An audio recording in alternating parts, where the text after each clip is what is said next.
Hi, and welcome to Sequential Artifacts, a series about comic book history and culture, profiling comics from my personal collection.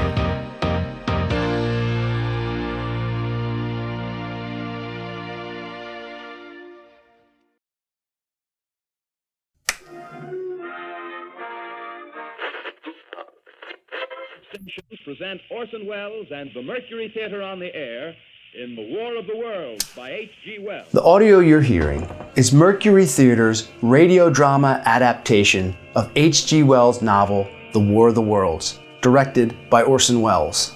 It was first aired live at 8 p.m. Eastern Time on October 30th, 1938 over the CBS radio network for Halloween.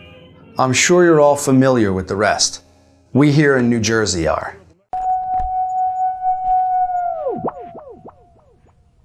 Some people tuned in late and missed Wells introducing the show as fiction. Some just got swept up in the narrative device. The first half of the program was delivered as breaking news. Despite multiple pauses identifying the program as a work of fiction, it all seemed very realistic. Ladies and gentlemen, we interrupt our program of dance music to bring you a special bulletin from the Intercontinental Radio News. Ladies and gentlemen, this is Carl Phillips again, out at the Wilmot Farm, Grover's Mill, New Jersey. Well, I hardly know where to begin. Well, I just got here. I haven't had a chance to look around yet.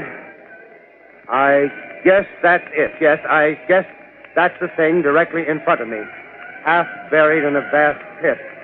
The top floor! Look out there! Stand back! Ladies and gentlemen, this is the most terrifying thing I've ever witnessed. Wait a minute. Someone's crawling out or something. I can see coming out of that black hole two luminous discs. Believing the broadcast to be live news coverage of an actual alien invasion of the small town of Grover's Mill, New Jersey, many people panicked. The show was listened to by millions across the U.S., and while the scale of the panic is disputed, it was certainly sensational. On Halloween the next day, newspapers throughout America expressed their outrage over the manipulative techniques of the program. It made the front page of my local newspaper in South Jersey. Also, on that Halloween day, Wells gave a press conference to apologize and answer questions. One doesn't believe in the radio audience much. You don't know whether they're listening or not. You have no idea how many people are listening or what they're thinking. I had every hope that the people would be excited as they would be at a melodrama. But you don't play down the melodramatic effect of a melodrama. Do you think, Mr. Wells, that you might have taken unfair advantage of the public in using a method as a conveyance for authentic news? I don't believe that I have, since it is not a method original with me. It is used by many radio programs. I am terribly shocked by the effect it's had. I do not believe that the method is original with me or peculiar to the Mercury Theater's presentation. I imagine he secretly delighted in the whole affair. Wells was a trickster at heart. His 1973 documentary, F for Fake, is one of my favorite films of all time and explores the very nature of trickery, misdirection, authorship, authenticity, and truth versus fact. Ladies and gentlemen, by way of introduction, this is a film about trickery, fraud, about lies. Tell it by the fireside or in a marketplace or in a movie. Almost any story is almost certainly some kind of lie. Here in Grover's Mill, there's a monument that commemorates the event, a memorial to a war that never happened. On the evening of October 30th, 1938, Orson Welles and the Mercury Theater presented a dramatization of H.G. Wells' The War of the Worlds as adapted by Howard Koch. This was to become a landmark in broadcast history, provoking continuing thought about media responsibility, social psychology, and civil defense. For a brief time, as many as 1 million people throughout the country believed that Martians had invaded the Earth, beginning with Grover's Mill, New Jersey. All of it thrusted young Orson Welles into a very public spotlight. In the art world, Welles was a phenom. directing theatrical productions in the late 30s for the Federal Theater Project at only 21 years old. He and his Mercury Theater group produced work for theater, radio, and film. Later, Welles would also appear on television, and yes, even in the funny pages. Many comic book fans will be familiar with a character he brought to life over the radio airwaves in the fall of 1937. You can't have me to the chair. You can't do it. Let me out of here. Let me. Paul Gordon, listen. Huh? I can't see anybody. Who's that? I am the Shadow. The Shadow's first appearance anywhere was on the radio as a narrator of the Detective Story Hour. Who knows what evil lurks in the hearts of men? The Shadow knows. The character proved popular and was quickly adapted for the pulp periodical The Shadow Magazine #1 on April 1st, 1931. Beyond radio and magazines, The Shadow went on to appear in novels, serialized films, comic books, and feature films, including a big-budget version starring Alec Baldwin as the titular character in 1994. It's worth a watch. If you're a fan of the '89 Batman, 1990 Dick Tracy movie, and 40s noir films, I think you'll get something out of this movie. It's worth it for the old great painted backdrops alone. You don't get those anymore in the age of digital effects.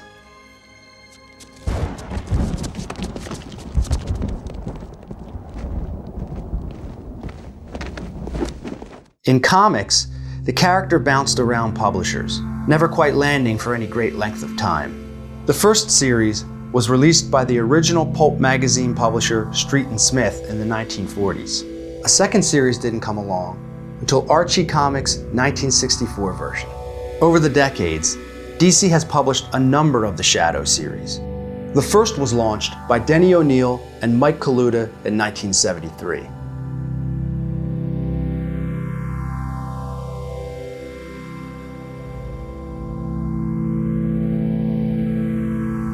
Prior to that series, DC introduced readers to the Shadow in Batman #253.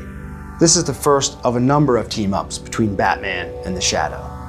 It's well known that the Shadow was one of the inspirations for the creation of Batman. And in a meta moment, Batman says to the Shadow, "I've never told anyone this, but you were my biggest inspiration." Marvel, Dark Horse, and Dynamite have all given the character a go, publishing mostly short runs and one-offs, the longest being Garth Ennis's from 2012 to 2015 series. Curiously, Orson Welles intersects with the Shadow again in the 1990 series The Shadow Strikes #7. In the comic, a Welles-inspired character named Grover Mills, a young, brash, theatrical genius, has plans for a radio show about the Shadow. This is a double reference. Welles voiced the Shadow for radio, and you'll recall the name of Grover's Mill as the town that was invaded by aliens in Welles's The War of the Worlds broadcast. The Shadow attempts to persuade Mills from producing the show, but eventually concedes, as he believes there is a need for a radio program which could spread terror to the underworld. I love that this breaks the fictional membrane and suggests that perhaps we have the Shadow radio series in the real world because the Shadow allowed it. Just as the Shadow, The War of the Worlds has been adapted time and again. Orson Welles. You mean the guy from the old wine commercials? Halloween, 1938, A War of the Worlds, that fake radio news broadcast that got everybody scared, thinking real live Martians were landing in Grover's Mill, New Jersey. But then it all just turned out to be a hoax. So? So, maybe it wasn't a hoax. Or, maybe it isn't a hoax. I see it. It looks like a comet. Well, Mars shouldn't look like a comet. Well, this one does. Let me see. Yeah, that's not a planet. Curious spectators now are pressing close to the object in spite of the efforts of the police to keep them back. Hey there! Open up! Come on out! We're friends. That's right. We welcome you. We're friends. Yeah.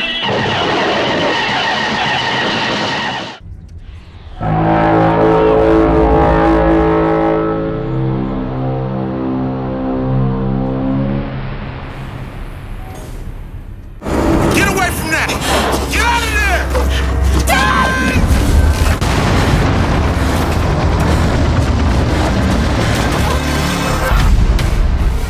And that bedrock of wholesome comic book publishing, which brought literature to the masses in short form, Classics Illustrated published their own version in 1955.